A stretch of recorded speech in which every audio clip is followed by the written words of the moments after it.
Shri Ram, Jai Ram, Jai Shri Ram, Jai Ram, Jai Jai Ram, Shri Ram, Jai Ram, Ram, Shri Ram, Jai Ram, Jai Jai Ram, Shri Ram, Jai Jai Ram, Shri Ram, Jai Ram, Jai Jai Ram, Shri Ram, Jai Ram, Jai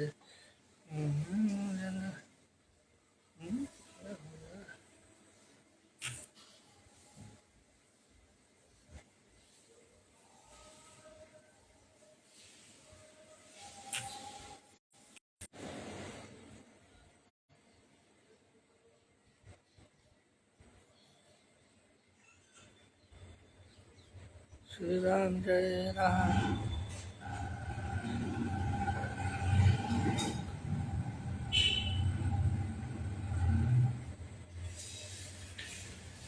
Shri Ram, Jai Ram, Jai Jai Ram, Shri Ram, Jai Ram, Jai Jai Ram, Shri Ram, Jai Ram, Jai Jai Ram, Shri Ram, Jai Ram, Jai Jai Ram, Mangala Bhavanaya Mangala Hari, Drauhu Sada Sarataya Virabhi जनक सुता जग जननी जानकी अतिशय प्रिय करुणा की जाता के जुग पद कमल मनाओ जस कृति।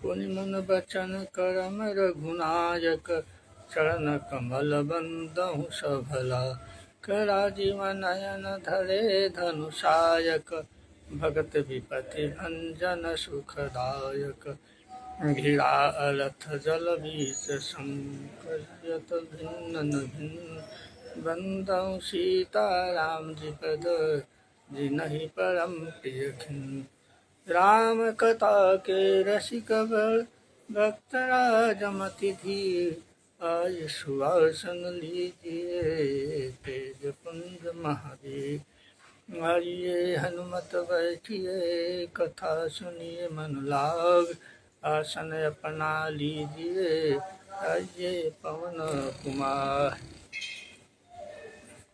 आइए पवन कुमार। श्री राम जय राम जय जय राम श्री राम जय जय अखिल ब्राह्मण नायक मर्यादा पुरुषोत्तम भगवान श्री सीताराम जी महाराज एवं भगवत कथा के रसिक हनुमान जी महाराज मुद मंगल में संत समान भक्तगणों भक्ति स्वरूपा श्रद्धालु माताएं एवं बहन भगवान की कृपा से ही भगवान भगवत सत्संग का लाभ मिलता है और जब तक भगवान की कृपा नहीं हो तब तक नहीं होती है। कहा गया कि यही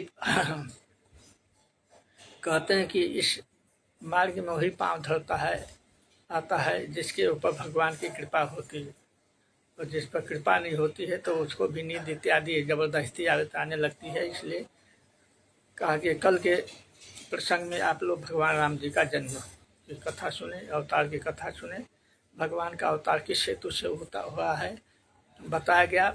अब कहते हैं कि भगवान का अवतार हुआ इसके बाद कैके सुता सुमित्रा दो सुंदर सुत जनमत भय ओहु कैके सुता सुमित्रा दो कैकेयी जी के भरत जी हुए और सुमित्रा के दो हुए कैके सुता भरत और अरे लक्ष्मण और शत्रुघ्न। तो और धूम मच गया। कहते हैं कि इतना धूम मचा अयोध्या में कि रात हो गई। इतना धूप अगरबत्ती अगर धूप बहुजनी अधियारी उड़ही वीर मन हो अरुणारी मंदिर मनु स्नेह जन मंदिर मने समूह जन। कहते हैं कि इतना धूप अगर जलाया गया कि अंधेरा हो गया अगर गुलाल अबीर उड़ाया गया तो ऐसे हो गया कि माने रात हो गई है रात होने जा रही है। अन्य पगड़े कलश जो इंदु उजारा माने राजा का कलश है जो माने हिंदू माने चंद्रमा की तरह दिख रहा है और जो कलश पर बैठे हुए तो मोतियों के चरण चमक रहे वो तारे के समान दिख रहे हैं। तो कहते हैं कि इतना आनंद हुआ कि प्रभु ही मिलन आई जनु रात्रि, माने भगवान से मिलने के लिए रात्रि आ गई। तो क्यों रात्रि आ गई? आया है कि मास दिवस कर दिवस भा मरम न जाने को, रथ समेत रवि था कि हूँ निशा कवन भी हो। अयोध्या में इतना आनंद उमड़ा, इतना आनंद उमड़ा कि सूर्य भगवान उसी समय 12 बजे दिन में भगवान का अवतार हो रहा था। अब सूर्य भगवान ठीक सामने आए। वो जब अयोध्या के आनंद को देखिए, उनको इतनी खुशी हुई कि हमारे ही कुल में भगवान राम परम ब्रह्म परमात्मा का अवतार हो चुका है, हमारा ये अहोभाग्य है। इसलिए वो है जो देखते रह गए, दर्शन करते रह गए। वो कहते हैं कि इतना आनंद हुआ कि सूर्य नारायण सूर्य भगवान का रथ ही रुक गया। और कितना दिन रुका? 1 महीना तक रुका रहा। किसी को पता ही नहीं चला कि कौन है, कैसे क्या हो रहा है। 1 महीना तक रात्रि ही नहीं हुआ अयोध्या में। सूर्य भगवान डटे ही रहे। जब सूर्य भगवान आगे नहीं हटे, तब आया है कि जो गुलाल अगरबत्ती इत्यादि जलाया गया, गुलाल लुटाया गया, धूप जलाया गया, तो इसे अयोध्या में अंधेरा जैसे छा गया था। तो ऐसे लग रहा था कि रात्रि हो गई। तो उसी समय भगवान से मिलने के लिए रात्रि आई। और रात्रि भगवान के गर्भगृह में गई और रात्रि ने कहा, प्रभु आपका अवतार तो हुआ है निशाचरों का नाश करने के लिए, लेकिन हमको तो ऐसे लग रहा है कि निशाचरों का नाश करने से पहले आप निशा का ही नाश कर देंगे, मानी रात्रि ही नहीं होगी। भगवान ने कहा, क्या बात है, ऐसा क्यों सोचती हैं? कि महाराज आप देख रहे हैं कि सूर्य भगवान 1 महीना से डटे हैं, वो हट ही नहीं रहे हैं। और जब उनके पास सामने पर रात्रि जा नहीं सकती है, जब वो हटेंगे नहीं तो कैसे रात्रि होगा? मैं कैसे आपका दर्शन करूंगी? तो भगवान ने कहा कि अच्छा कोई बात नहीं, इस समय दिन में हमारा अवतार हुआ है, 12 बजे दिन में आया हूं, लेकिन अगला अवतार मेरा द्वापर में होगा, कृष्णा अवतार। तो उस समय हमारा रात्रि में अवतार होगा, 12 बजे रात्रि में। उस समय तुम्हारा रहेगा समय, तुम दर्शन करना। तो रात्रि खुश होकर चली गई कि चलो अब आगे का सौभाग्य हमको प्राप्त होगा। उसी समय जब रात्रि चली गई तो चंद्रदेव भगवान के पास आते हैं। चंद्रदेव और चंद्र ने कहा, महाराज हम तो दोनों तरफ से चले गए, न दिन के नहीं रहे न रात्रि के। कहा कैसे? कहा रात्रि में आपका 12 बजे अवतार होता है, अवतार होगा तो 12 बजे के बाद रात्रि रहेगी, भादों की रात्रि है। और भादों की रात्रि में आप जानते हैं कि बारिश होती रहती है, तो ऐसे मैं ढक जाऊंगा। और 12 बजे के बाद तो हम अस्त हो जाएंगे, तो हमारा कैसे उद्धार होगा? तो चंद्रदेव ने कहा कि चलिए, आपको ये खेद है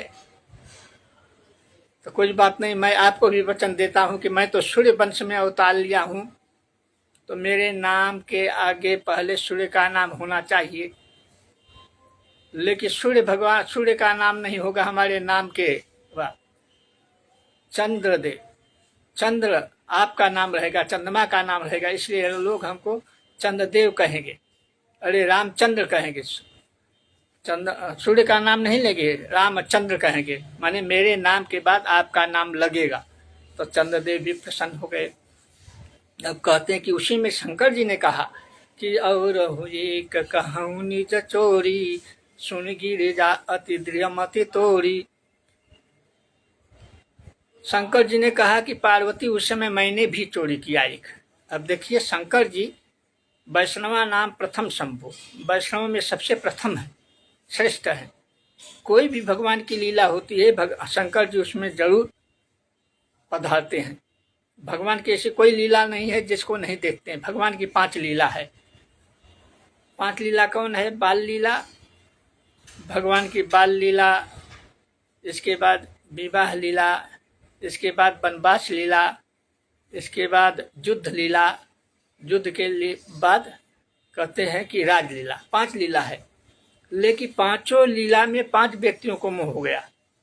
5 व्यक्ति को, जैसे भगवान के बाल लीला में काकभूषुंड जी को मोह हुआ, काकभूषुंड जी को मोह हुआ था। और दूसरा भगवान के विवाह में ब्रह्मा जी को मोह हुआ। ब्रह्मा जी को क्या मोह हुआ? ब्रह्मा जी के देखते हैं कि जनकपुर में कैसा सुंदर मंडप बनाया गया है कि हरित मणि के पत्र फल पदुम राग के फूल, रचना देख विचित अति मन विनंची कर भूल। माने जनकपुर में जो रचना रची गई है, वो सजावट है, वो तो ब्रह्मा जी ने सोचा कि हमारी सृष्टि से भी अलग है, ये कैसा है। तब तो शंकर जी ने उनका मोह दूर किया। शिव समझाए देव सब जनी आचार्य भुला, हृदय विचार हूँ धीर धरी सिय रघुवीर विवाह। ये किनका विवाह है? राम जी का। तो विवाह लीला में ब्रह्मा जी को मोह हुआ। और राज कहते हैं कि भगवान के वनवास लीला में सती को मोह हुआ था, सती को। तो शंकर जी ने बहुत समझाया, और जब शंकर जी के समझाने से सती का मोह नहीं गया, तब कहते हैं कि वही पिता के यज्ञ में जाकर अपना शरीर त्याग दी, फिर उनका दूसरा जन्म पार्वती के रूप में हुआ, तब उनका मोह हो गया। भगवान शंकर ही स्वयं कथा सुनाए।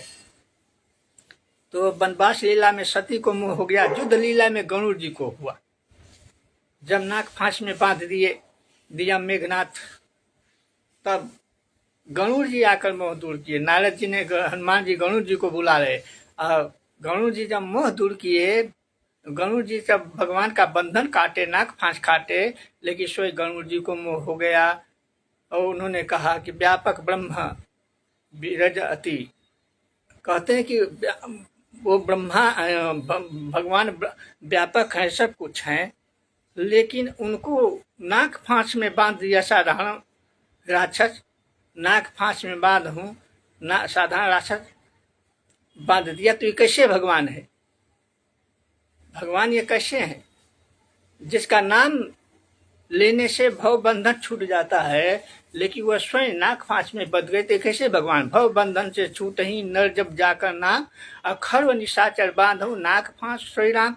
एक तुच्छ राक्षस है जो उनको बांध दिया।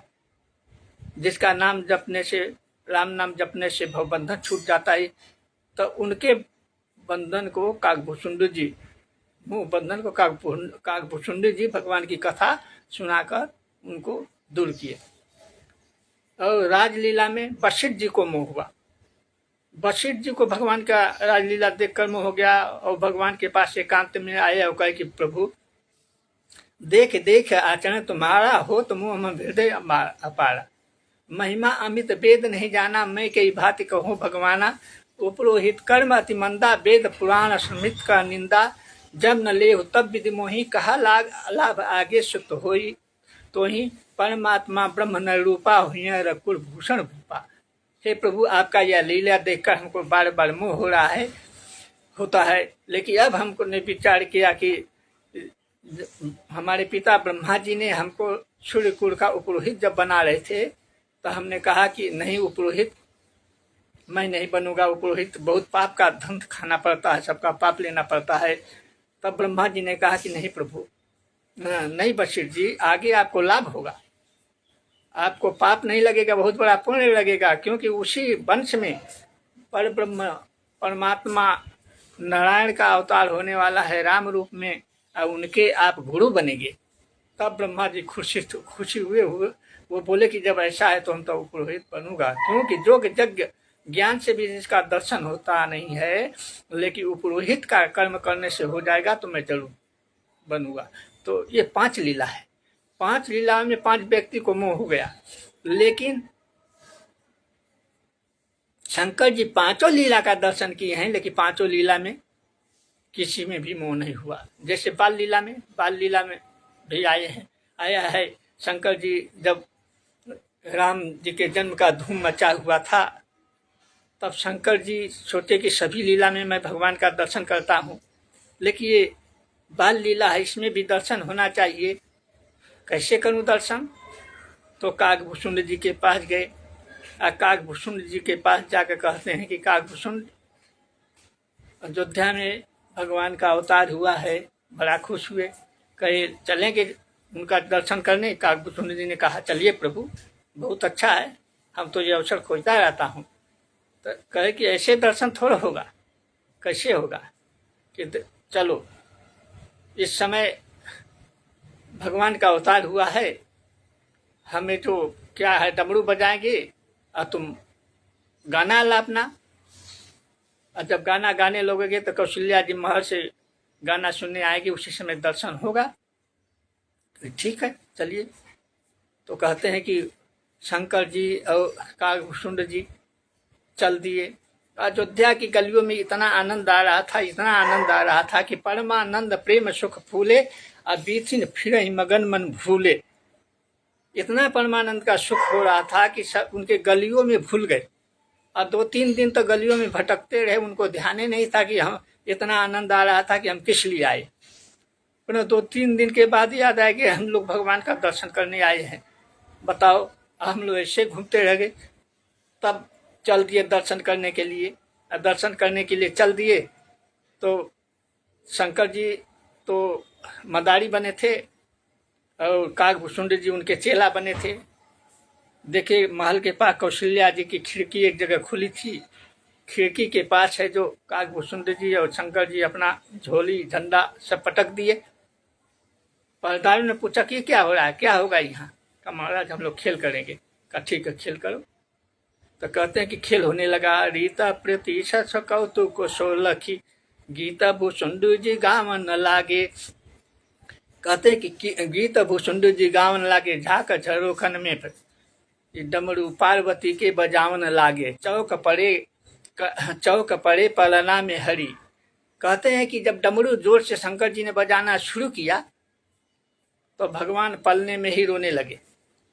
पलना में जब भगवान रोने लगे तो कौशल्या जी ने कहा कि अरे देखो दासी, ये कौन हल्ला मचा रहे हैं, उनको उधर हटाओ, नहीं हमारे राम जी जाग जाएंगे, राम जी जाग जाएंगे, उनको तो बाहर करो, अयोध्या की सीमा से, महल की सीमा से बाहर करो। तो पहरेदार ने कहा कि महाराज ये अपना झोली झंडा उठाइए, यहाँ डमरू मत बजाइए, राम जी क्या होगा, सोए हुए हैं, वो निद्रा से जाग जाएंगे, उनको परेशानी होगा। इसलिए वो क्या किए, उनका तब काकभूषुंडी ने झोली झंडा उठाया और चल दिया। अब कहे काकभूषुंड जी ने शंकर जी से कि महाराज आप दर्शन कराने आए हैं, लेकिन खूब दर्शन हुआ, अब क्या किया जाएगा, अब तो दर्शन हुआ नहीं। शंकर जी ने कहा कि कोई बात नहीं, दर्शन होगा, मेरा नाम शंकर है, बिना दर्शन किए नहीं जाऊंगा। इसलिए एक हमारा उपाय फेल हो गया तो क्या हुआ, और उपाय है। और उपाय क्या है? तो कहते हैं कि इस समय हम ज्योतिषी बनूंगा। ज्योतिषी क्या मतलब? ज्योतिषी का मतलब कि भूत भविष्य देखना। कहने का तात्पर्य किसी को भी बालक होता है तो हर माता की ये इच्छा रहती है कि हमारे बालक का भूत भविष्य कैसा रहेगा, शादी कहाँ होगा, कहाँ क्या होगा, सब जानने की इच्छा होती है। तो जब हम लोग ज्योतिषी बन के जाएंगे तो क्या होगा कि दर्शन महल में बुलाएंगे कौशल्या देवी, तो भगवान का दर्शन हो जाएगा। तो ठीक है भाई। तो शंकर जी ज्योतिषी बने। क्यों? कि हर माता की ये इच्छा होती है भूत भविष्य जानने की। जैसे जब जसोदा जी के यहाँ भगवान गए तो जसोदा जी की भी इच्छा होती थी कि हमारा बालक कब बड़ा होगा, तो इसका विवाह कहाँ होगा, कैसे होगा। तो हमेशा गीत गाती थी, गीत गाने लगी। क्या? मैया मैया कह के शाम का वो दिन मुँह से बोलेगा, मैया मैया कह के शाम का वो दिन मुँह से बोलेगा, काऊ दिन मोशो बोलेगा, काऊ दिन मोशो बोलेगा, मैया मैया कह के शाम काऊ दिन मोशो बोलेगा। जा दिन बड़ो होई मोर छोना, जा दिन बड़ो होई मेरे छोना, ला दूंगी मैं चंद्र खिलौना, ला दूंगी चंद्र खिलौना। पीत झगुलिया पहनी शाम अंगना में डोलेगा, पीत झगुलिया पहनी शाम अंगना में डोलेगा है मैया मैया कह के शाम का वो दिन मोशो बोलेगा। कह मैया मैया कह के शाम का वो दिन मोह से बोलेगा। भरी भरी बेला दूध पिलाऊं भरी भरी बेला दूध पिलाऊं शीर मुकुट कुंडल पहनाऊं शीश मुकुट कुंडलाऊं। बड़े सवेरे जाएगा कान गैयन को खोलेगा। मैया मैया करके शाम का वो दिन मुझसे बोलेगा। मैया मैया कह के शाम का वो दिन मुझसे बोलेगा।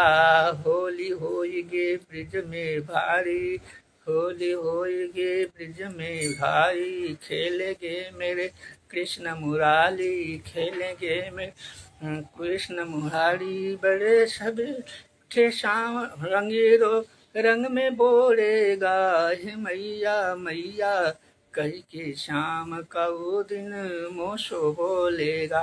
श्याम रामचंद्र की जय। तो उसी प्रकार कहते हैं कि कौशल्या जी की भी इच्छा होती है हमारे राम जी कब बड़े होंगे तो क्या करेंगे कब विवाह होगा, ये तो इच्छा होगी। इसलिए क्या किए, चलो मैं ज्योतिषी बन जाता हूँ, तू हमारे चेला बन जाओ। और कौशल्या जी के महल में चल रहे हैं, वहाँ दर्शन होगा। तो तुरंत शंकर जी ज्योतिषी बन गए और काकभूषुंडी चेला बन गए। गीतावली रामायण में लिखा है। और चल दिए अयोध्या के महल के पास। अवध आज आगमी एक आयो अवध आज आगमी एक आयो करतर निरखी कहत सब गुणगन बहुतन परिचय पायो। करतर निरखी कहत सब गुणगन बहुतन परिचय पायो। बूढ़ो बड़ो प्रमाणिक ब्राह्मण शंकर नाम सुहायो। कहते हैं कि बूढ़ा ब्राह्मण बने और काकभूषुंड जी बालक बने छोटे। तो बूढ़ा क्यों बने कि कौशल्या जी के महल में दो ही का अधिकार है जाने का, या तो बूढ़ा जा सकता है या तो बालक जा सकता है, जवान नहीं जा सकता। इसलिए का शंकर जी बूढ़ा बने और काकभूषुंड जी बच्चे बने। और अयोध्या के महलों में घूमने लगे, हाथ दिखा और देखने लगे सब बच्चों के हाथ। सभी लोग हाथ देखने के बुलाते हैं, हाथ देखने के लिए बुलाते हैं।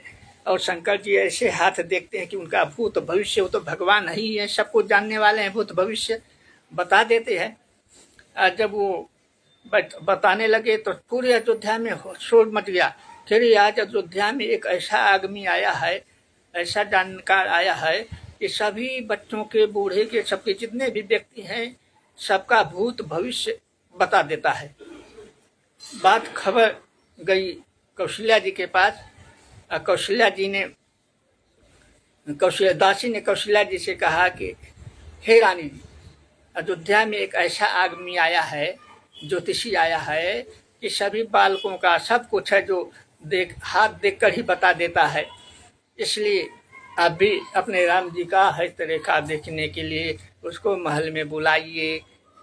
कह रहे जाने दो, अयोध्या में बहुत ज्योतिषी बोलते रहते हैं। कहा नहीं, ऐसे ज्योतिषी नहीं है, बूढ़ो बहुत प्रमाणिक ब्राह्मण शंकर नाम सुहायो। वह बूढ़ा है और प्रामाणिक है, उसके प्रमाण का पूरा उसका प्रमाण मिला है। जिस भी बालकों का या बूढ़ों का हस्तरेखा देखता है सब एकदम बता देता है। इसलिए आज सही से बताता है, इसलिए वास्तव में वो है। कहीं ऐसा बात है, जाओ बुला लो। तो दासी गई और दासी जाकर शंकर जी से कहती है, भाग्य खुल गए विप्र चलो हमारे साथ, राजमहल में देखिए राम लला के हाथ। हे विप्रदेव, जीवन में आप बहुत हस्तरेखा देखे होंगे, लेकिन आपका हस्तरेखा देखना बंद नहीं हुआ होगा। लेकिन आज राजमहल में जाकर राम जी का यदि हस्तरेखा देख लेंगे तो आपका ये हस्तरेखा देखना बंद हो जाएगा। इतना धन मिलेगा, इतना मिलेगा कि दूसरे के हाथे आके घर अब जाना ही नहीं पड़ेगा। कहे ठीक है भाई चलो। तो उस समय दासी ने काकभूषुंड जी को रोक दिया, ये नहीं जाएंगे महाराज। का क्यों? तो इसलिए कि उस राजमहल में बालक या बच्चा ही जा सकता है, जवान नहीं, इसलिए इनको जाने का आदेश नहीं है। तो शंकर जी ने कहा कि भाई जब इनको जाने का आदेश नहीं तो मैं नहीं देख सकता हूँ। क्यों? कि बूढ़ा हो गया हूँ, अब बूढ़ों में रोशनी कम न हो जाती है। लिखा है विनय पत्रिका में गोस्वामी तुलसीदास जी ने कि देखत ही आई विरुधाई, जाको तो सपने कोई नहीं बुलाई। सपने में कोई बुलाता नहीं बुढ़ापा, लेकिन आँख की रोशनी कम हो जाती है, कान से कम सुनाई देता है, आवाज़ भी कम निकलती है। इसलिए शंकर जी ने कहा कि काज न बने जुगल बिना, करो नया परोस। आधे लेखा देखत शिष्य, मैं वर्णत गुण दोष। इस पर भाई क्रोध मत करो, इसलिए कि इसके सहयोग के बिना मैं देख नहीं सकता हूँ। क्यों? कि इसको दिखता है पूर्ण रूप से। तो ये रेखा देखकर बताता है कि ये रेखा चंद्र पर्वत से गुरु पर्वत पर गई है, या यहाँ से यहाँ गई है, शुक्र पर्वत से गई है, क्या नाम है, शनि पर्वत तक इत्यादि सब बताता है। तो मैं उसका फल बताता हूँ, ये फल बताता हूँ। इसलिए ये जब रहेगा तो रानी ने, तब दासी ने कहा कि भाई तब तो रानी से पूछना पड़ेगा, कौशल्या जी से पूछना पड़ेगा, जाओ पूछाओ। तो दासी ने जाकर कौशल्या जी से कहा कि ऐसी ऐसी बात है, इसलिए वो जवान लड़का है, उसके बिना ये नहीं आ सकते हैं। वो बाबा कहा अच्छा जाओ ले आओ दोनों को। तो कहते हैं कि दासी है जो ले आई तो क्या की, पाय पुखा पखाड़ी पूज दिए आसो, असन बसन पहिरायो, आ मेरे चरण चारु चारो सुत, माथे हाथ दिवायो। पखाड़ी पहले की प्रथा थी, अभी भी कई गांव में जाइए तो प्रथा है कि पहले ब्राह्मण या साधु जाते हैं तो उनका चरण धोया जाता है। चरण क्यों धोया जाता है? कि तुलसी सकल तीरथ संतन के चरना, तीर्थों का बाद होता है संतों के चरणों में, उनका पांव धोया जाता है। लिखा है कि न ह्यमानी तीर्थानी न देवा मृशिलामय, ते पुनंतु काले न दर्शनादेश साधव। कहने का तात्पर्य कि केवल मूर्ति, पत्थर की मूर्ति जल ही तीर्थ नहीं है। कहते हैं कि मूर्ति की पूजा करो तो कुछ दिन में फल होगा, जल में स्नान करो तो काल पाकर समय पाकर कुछ समय में फल मिलेगा, लेकिन दर्शनादेश साधव, साधु पुरुष दर्शन से ही पवित्र कर देते हैं, दर्शन से ही पवित्र करते हैं, इसलिए उनका चरण धोया जाता है। तो कहते हैं कि पाय पखाड़ी पूज दिए आसन, असन बसन पहिरायो, मेले चरण चारु चारो सुत, माथे हाथ दिवायो। पाय पखाड़ी, इसलिए उनका चरण धोए, आसन पर बैठाए, आसन बैठाने पर चारों सूतों को उनके चरणों में डाल दिए। इसके बाद कौशल्या माता इतनी चालाक है, शंकर जी ने सोचा कि इनके चरण को मैं अपने मस्तक पर धर लूं। बड़ा समय अच्छा आया है, ये बालक हैं, ये तो कुछ बोलेंगे नहीं, इस समय मर्यादा में है। लेकिन हम शंकर जी जैसे ही चालाकी के चरण को धर, तब माता कौशल्या जी ने कहा, अरे साधु बाबा ये क्या कर रहे हैं? अरे हमारा बालक क्षत्रिय है, आप ब्राह्मण है, इसके चरण आप पकड़ रहे हैं, चरण पकड़ के मस्तक पर रखते हैं, आपको तो आशीर्वाद देना चाहिए। तो माता कौशल्या जी ने उल्टे शंकर जी के हस्त कमल को उनके क्या मस्तक पर दे दिया, मस्तक पर रख दिया। जब मस्तक पर रख दिया, इसके बाद कहते हैं कि जन्म प्रसंग कहो कौशिक मुष, सिय स्वयं बढ़ गायो, भरत लखन रिपु धवन लाल के, जय सुध सुख सुनायो। जन्म प्रसंग कहो कौशिक में, सिय स्वयंवर गायो। फिर जन्म का प्रसंग कहे, सीता जी के स्वयंवर की कथा कहे, सिय स्वयंवर गायो।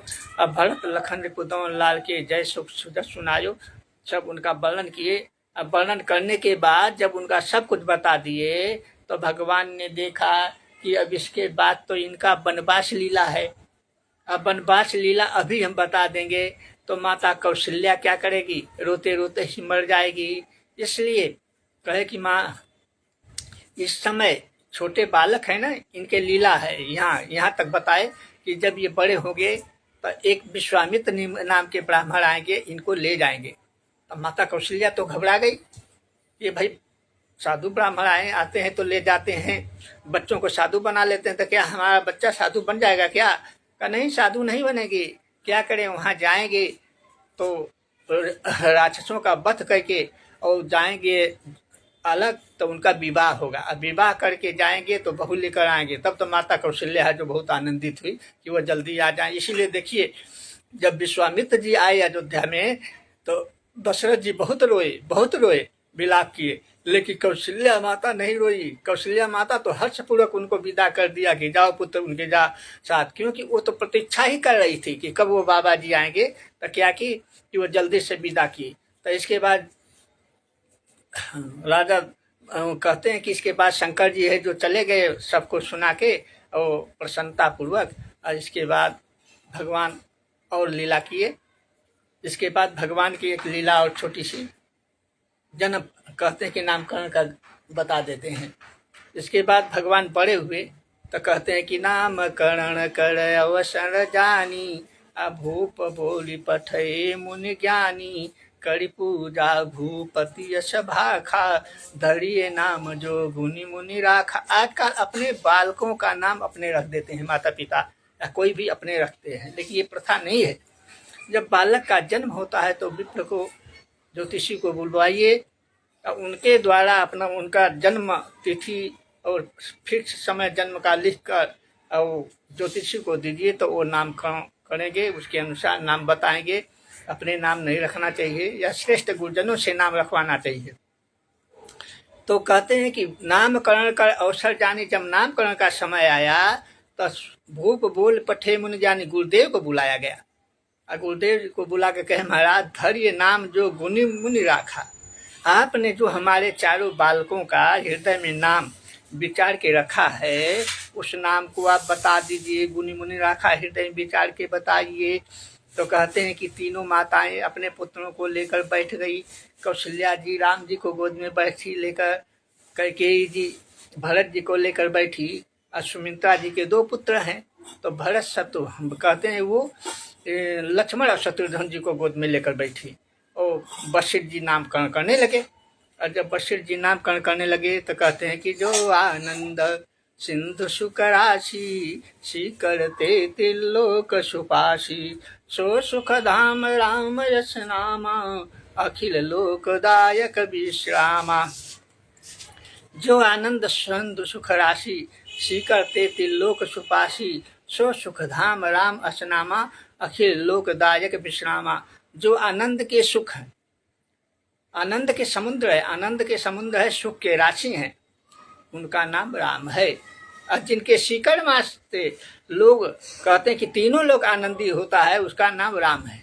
आनंद के सिंधु हैं भगवान राम। क्या है? आनंद के सिंधु हैं, समुद्र है।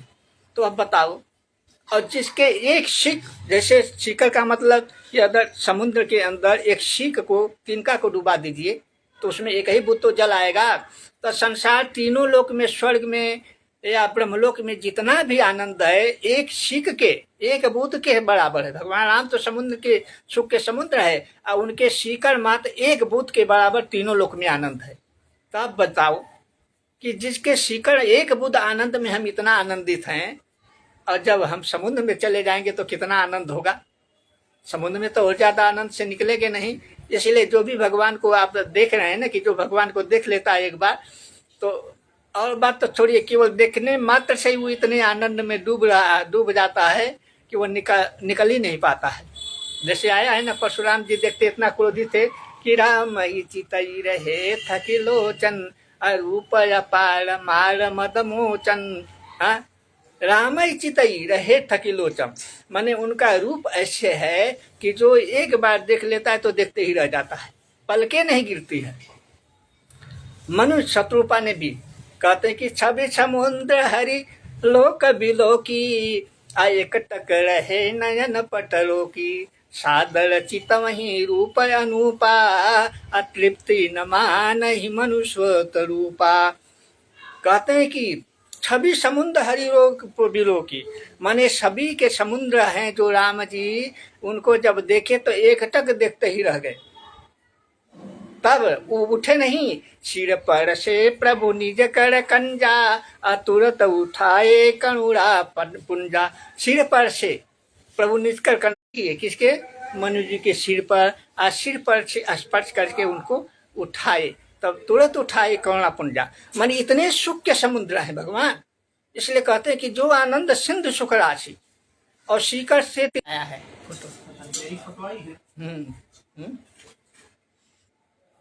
सीकर ते श्रीलोक सुपासित, सो सुखधाम राम असनामा। सो सुखधाम राम असनामा माने सुख के धाम जो राम है, उनका नाम राम है। सुख माने जो आनंद के समुद्र हैं, आज जिनके एक सीकर माँ से, एक बूथ से तीनों लोग आनंदित है, उनका नाम क्या है? राम है, उनका नाम राम है। और दूसरा, अब आया भरत जी का नंबर, तो कहते हैं कि विश्व भरण पोषण कर जोई, आता कर नाम भरत अस होई। विश्व भरण पोषण कर जोई, जो विश्व का भरण पोषण करने वाला है, उसका नाम भरत है। भरत, जो विश्व का भरण करने वाले भरत जी हैं। और भरत, भरत का मतलब क्या हो? भरत माने जो भक्ति रस से भर दे, उसका नाम भरत है। जो भक्ति रस से एकदम सराबोर कर दे, भर दे, उसका नाम क्या है? भरत है। तो कहते हैं कि विश्व भरण पोषण कर जोई, ताकर नाम भरत अस होई। इसके बाद जाके सुमिरन तेरी पुनासा, अनाम शत्रुघ्न वेद प्रकाशा। और शत्रुघ्न जी जिनके नामकरण से कहते हैं, जिसका सुमिरन कर से शत्रु का नाश हो जाए, उसका नाम शत्रुघ्न है। शत्रुघ्न बने शत्रुघ्न जी का कितना भी अगर शत्रु आपको परेशान करता हो, इस चौपाई का जाप करिए, इसका संपुट लगा कर रामायण करिए, तो शत्रु का विनाश होना ही विनाश है, प्रायः होना ही शत्रु को, इसमें संशय नहीं है। दो शत्रु, एक अंदर के जो शत्रु हैं, काम क्रोध मोह लोभ इत्यादि, वो नाश होते हैं। दूसरा बाहरी शत्रु भी नाश होते हैं, दोनों नाश होते हैं। इसलिए कहते हैं कि विश्व भरण पोषण कर जोई। अब देखिए, पहले लक्ष्मण जी शत्रुघ्न जी से बड़े हैं, तो लक्ष्मण जी का नाम करना चाहिए पहले, तब शत्रुघ्न जी का करना चाहिए। लेकिन यहाँ कर्म भेद हो गया, पहले शत्रुघ्न जी का किए, इसके बाद तब लक्ष्मण जी का नामकरण किए। क्यों? कि तीनों माताएं बैठी हैं पुत्र को गोद में ले लेकर। तो कौशल्या जी राम जी को पहले गोद में लेके मिली, तो इसलिए उनका पहले नामकरण किए। दूसरा भरत जी कैकेयी भरत जी को लेकर बैठी है, तो इसलिए उनका नामकरण किए। इसके बाद जिस जगह पर सुमित्रा जी दो पुत्रों को गोद में ली है, तो कहते हैं कि छोटे पर अनुराग हर माता का होता है, तो छोटे पुत्र को जहाँ लक्ष्मण जी होना चाहिए, वहाँ पर सुमित्रा जी ने शत्रुघ्न जी को लेकर बैठ गई, और उधर भरत जी को लेकर बैठ गई, अरे लक्ष्मण जी को लेकर भाई बैठ गई।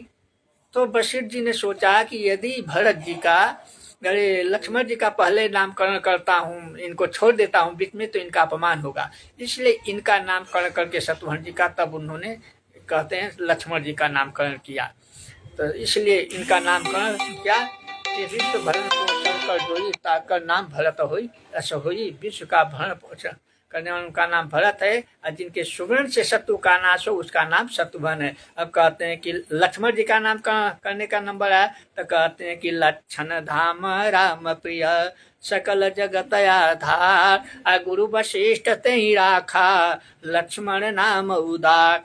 लक्षण धाम राम प्रिय, सकल जगत आधार, जो लक्षणों के धाम है, राम के प्रिय है, सकल जगत के आधार है और उदार है, उनका नाम लक्ष्मण जी है। और लक्ष्मण जी का नाम किया। और देखिए, सब राम जी का नामकरण किए, तो इनमें विशेषण दिए। कहते जो आनंद सिंधु सुख राशि, आनंद के सिंधु हैं, सुख के राशि हैं, सुख के धाम है, सो सुख धाम राम असनामा, अखिल लोकदायक विश्रामा, और संपूर्ण लोक को विश्राम देने वाले हैं। राम जी के नामकरण में 4 विशेषण लगाए। कितना? 4 विशेषण लगाए। अब भरत जी का नामकरण का समय आया, तो कहते हैं कि लक्षण भरत जी का जाके सुमिरन विश्व भरण पोषण कर जोई, ताकर नाम भरत हुई। भरत जी का नामकरण किए, तो उसमें 2 विशेषण लगाए। विश्व का भरण पोषण करने वाले हैं, उनका नाम भरत है। शत्रुघ्न जी का नामकरण किए, तो 1 विशेषण लगाए। क्या? जाके सुमिरन तेरी पुनासा, नाम शत्रुघ्न वेद प्रकाशा, केवल 2 विशेषण लगाए। लेकिन लक्ष्मण जी का नामकरण किए, तो सबसे ज्यादा विशेषण लगाए। क्या? लक्षण धाम राम प्रिय सकल जगत आधार, आ गुरु वशिष्ठ तहि राखा लक्ष्मण नाम उदार। जितना राम जी में विशेषण लगाए उतना लक्ष्मण जी में 4 विशेषण लगाए, 4 विशेषण राम जी में लगाए, भरत जी में 2 ही लगाए, शत्रुघ्न जी में 1 विशेषण लगाए। तो ऐसा क्यों हुआ? इसलिए कि लक्ष्मण जी कहते हैं कि शत्रुघ्न जी से भी बड़े हैं, लेकिन उनका उनसे पीछे नामकरण किए, इसलिए वो नाराज न हो जाए, इसलिए 4 विशेषण लगाए। दूसरा भाव कि कहते हैं कि लक्ष्मण जी इतने दयालु हैं, मान गोस्वामी तुलसीदास जी के ऊपर विशेष कृपा है लक्ष्मण जी की, इसलिए वो पक्षपात भी किए कि हमारे इनके ऊपर ज्यादा है कृपा है, इसलिए इनमें 4 विशेषण दिए। तीसरा भाव कि जितना गुण तीनों भाई में है वो गुण तो लक्ष्मण जी में है ही है, लक्ष्मण जी में जो गुण है वो तो है ही है, लेकिन तीनों भाइयों में जो गुण है वो भी गुण लक्ष्मण जी में है, वो भी गुण लक्ष्मण जी में है। जैसे राम जी में क्या गुण है? जो आनंद सिंधु सुखराशि, शीकल ते त्रिलोक सुपासी, सो सुखधाम राम असनामा, अखिल लोक दायक विश्रामा। जो आनंद सिंधु सुखराशि, शीकल ते त्रिलोक सुपासी। आनंद के सिंधु राम जी हैं, तो लक्ष्मण जी भी आनंद के सिंधु है। कहाँ लिखा है रामायण में? गोस्वामी तुलसीदास जी लिखते हैं कि सुंदर श्याम गौर दो भ्राता, आनंद हूँ के आनंद दाता। तो राम जी आनंद को आनंद देने वाले हैं, तो लक्ष्मण जी भी आनंद को आनंद देने वाले हैं। तो आनंद को आनंद देने वाले हैं तो ये समुद्र ही हुए, तो लक्ष्मण जी भी समुद्र हैं आनंद के। और भरत जी में क्या गुण बताए कि विश्व भरण पोषण कर जोई, ताकर नाम भरत होई। तो लक्ष्मण जी को कहे कि लक्षण धाम राम प्रिय सकल जगत आधार। आधार लक्ष्मण जी सबके आधार हैं, तो जो आधार होता है वही भरण पोषण करता है, वो भी भरण पोषण करता है। तो जैसे ये विश्व का भरण पोषण करते हैं, लक्ष्मण जी भी सबके आधार ही हैं, तो आधार हैं तो ये भी विश्व का भरण पोषण करने वाले ही हैं। कहते हैं ना कि आप किसके आधार पर हैं, तो बताते हैं कि भाई हम इनके आधार पर हैं। तो इसलिए वो भरत जी में जो गुण है वो भी है। और शत्रुघ्न जी में जिनके सुमरन तेरी पुनासा, इनका नाम लेने से शत्रु का नाश हो जाता है, तो लक्ष्मण जी भी शत्रु का नाश करने वाले हैं। जगम कहते हैं गोस्वामी जी तुलसीदास जी खुद लिखे हैं कि जगम जगान सखा निशाचर जेते, लक्ष्मण हरहि निमिष में ते के ते ते। संसार में जितने भी राक्षस हैं लक्ष्मण जी एक निमिष में नाश करने वाले हैं सबका, तो वो भी शत्रु का नाश करने वाले हैं। इस प्रकार से जो लक्ष्मण तीनों भाइयों में जो गुण है वो भी गुण लक्ष्मण जी में है। इसलिए कहते हैं कि जो और देखिए वंदना भी जब किए हैं, जब तीनों भाइयों की वंदना किए हैं तो उस वंदना में भी गोस्वामी जी ने क्या किया है? पक्षपात किया है। क्या? सब भाइयों में जैसे राम जी का वंदना किए तो कहते हैं कि राजीव नयन धरे धनुषाय, भगत विपति भंजन पुनि मन बचन करम रघुनाय, चरण कमर बंदहु सब लायक, राजीव नयन धरे धनुषायक, भगत विपति भंजन सुखदाय। 2 चौपाई में किए लक्ष्मण जी का वंदना। फिर भरत जी का बंदहु, भरत जी का बंदहु प्रथम भरत के चरना, बंदहु प्रथम भरत के चरना। हाँ, मैंने 2 चौपाई में इनका भी किए हैं, 2 चौपाई में भरत जी का भी किए हैं। शत्रुघ्न जी का भी रिप सुदर पद कमल नमामि सूर सुशील भरत अनुगामी। और लक्ष्मण जी का जब नामकरण किए तो कहते हैं कि बंदहु लक्ष्मण पद जल जाता, सेवक सकल सुख भगत सुखदाता, रघुपति कीरत विमल पताका, दंड समान भयहु जस जाका, शेष सहत शीस जग कारण, सो अवतरहु भूमि भय कारण, सदा सुसानुकूल हमोकर, कृपा सिंधु सौमिंत गुणाकर। मैंने 4 चौपाइयों में इनका वंदना किए हैं, 4 चौपाई में विशेषण दिए हैं। और भरत जी का 2, शत्रुघ्न जी का 1, राम जी का 3, 2 चौपाई में दिए, लेकिन मैं 4 सबसे ज्यादा विशेषण लगाए। क्यों? कि गोस्वामी तुलसीदास जी के ऊपर लक्ष्मण जी की बहुत बड़ी कृपा है। आया है कि जिस समय विनय पत्रिका बनाए तो सोचे कि राम जी का हस्ताक्षर हो जाए, क्योंकि राम जी जब हस्ताक्षर कर देंगे किताब पर तो ये बहुत ही प्रकाशमान होगा, कोई निंदा नहीं कर सकता, निरादर नहीं कर सकता है। तो राम जी के दरबार में भगवान राम का दरबार लगा था। भगवान के दरबार में माता जानकी, भरत जी, शत्रुघ्न जी, हनुमान जी, लक्ष्मण जी सभी लोग बैठे थे। तो गोस्वामी तुलसीदास जी ने राम जी के दरबार में प्रवेश करने के लिए सबसे अनुग्रह किया, भरत जी से, लक्ष्मण जी से, शत्रुघ्न जी से, हनुमान जी से, सबसे। तो उस समय कोई नहीं भगवान के।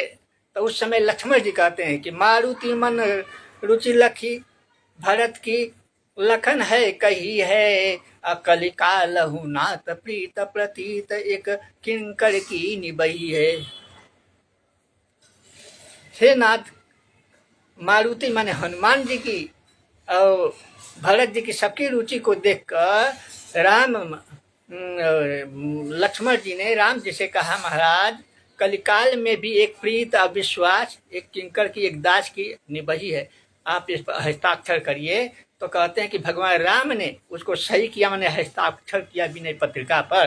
तो इसलिए गोस्वामी तुलसीदास जी के ऊपर विशेष कृपा लक्ष्मण जी की है, इसलिए उनमें ज़्यादा विशेषण दिए। इसलिए नामकरण में भी ज़्यादा विशेषण और वंदना में भी, चौपाइयों में भी सबसे ज़्यादा चौपाइयों में दिए। इस प्रकार से तो कहते हैं कि ना धरे नाम गुरु हृदय विचारी, वेद तत्व निपतव सुतचारी। धरे नाम गुरु हृदय विचारी, संसार में किसी का भी नाम रहता है तो नाम के अनुसार गुण नहीं रहता है। बताइए, नाम आप रखते हैं, किसी का राम नाम रख दिए तो क्या राम का गुण उसमें होता है? या किसी का दया नाम रख दिए तो क्या उसमें दया होती है? नहीं होती है। लेकिन भगवान क्या जो नाम हुआ है चारों भाइयों का, तो चारों भाइयों के नाम के अनुसार गुण भी है।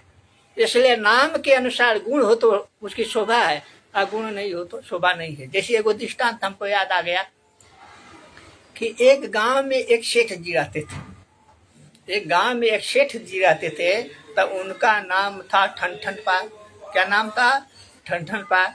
लोग कोई भी आते थे, कहते ठनठन पाल कहाँ है? तो सेठानी जी बड़ी देख के चिढ़ती थी कि बताओ, हमारे पति हैं जो इतने बड़े नगर सेठ हैं, लेकिन इनका नाम ठनठन पाल है, ठीक नहीं है, ये काम ठीक नहीं है। तो सेठानी को अच्छा नहीं लगा। सेठानी ने सेठ जी से कहा कि देखिए, आप इतने बड़े नगर सेठ हैं और आपका नाम बहुत इतना गंदा है कि ठनठन पाल है, या जो भी कहता आता है कहता है ठनठन पाल कहाँ है। तो हमको बड़ा गुस्सा आती है। इसलिए आप अपना नाम बदल लीजिए, आप नाम बदल लीजिए, ठनठन पाल नाम रहना ठीक नहीं है। तो सेठ जी ने कहा, देवी ठीक है, कोई बात नहीं, नाम बदल लेंगे। कह के सेठ जी चले गए। दूसरे दिन फिर सेठ जी आए, तो सेठानी जी ने कहा कि नाम बदल लिए? कहा नहीं, अभी नाम नहीं बदले हैं, बदल लेंगे किसी दिन, कल बदल लेंगे, कोई बात नहीं। तो दूसरे दिन फिर सेठ जी आए, तो सेठानी जी ने कहा, बोलो नाम बदले? कभी तो नहीं बदला। कहा नहीं, अगर आज नाम नहीं बदलेंगे तो हम भोजन नहीं करूँगी। वो हट कर गई।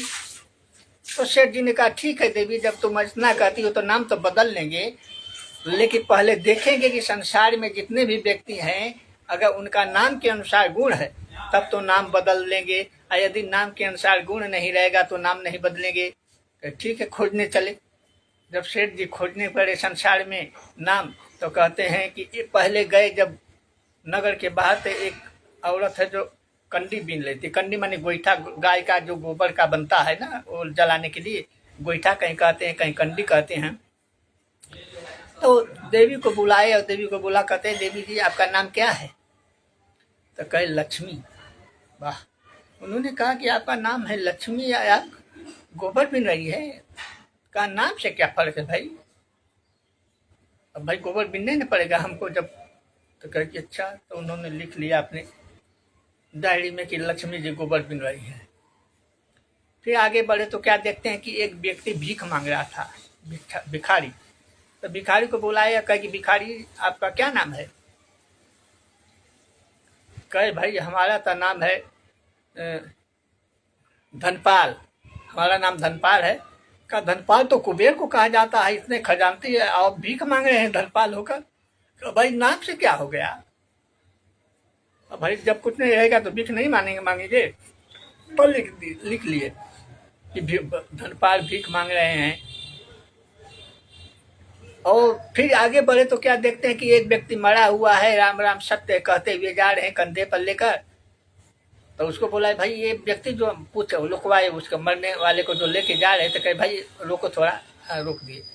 इनका नाम क्या है? कहा इनका नाम तो अमरपाल है। अमरपाल, वाह अमरपाल नाम, ये गए मर। कहे कि अच्छा ठीक है, उनको डायरी में लिख ले भाई कि अमरपाल मर गए। अब ये सब दरखास्त लेकर जब दरवाजे में पहुंचे घर पर, तो पत्नी ने कहा कि अब बताइए नाम बदल लिए? तो कहे देवी बड़े बड़े नाम वाले डूब गए। क्या डूब गए? तो कहे कि लक्ष्मी तो गोबर बीने, लक्ष्मी तो गोबर बीने, भीख मांगे धन पार, अमर पाल तो मर गए, अब भले हैं ठन ठन पार।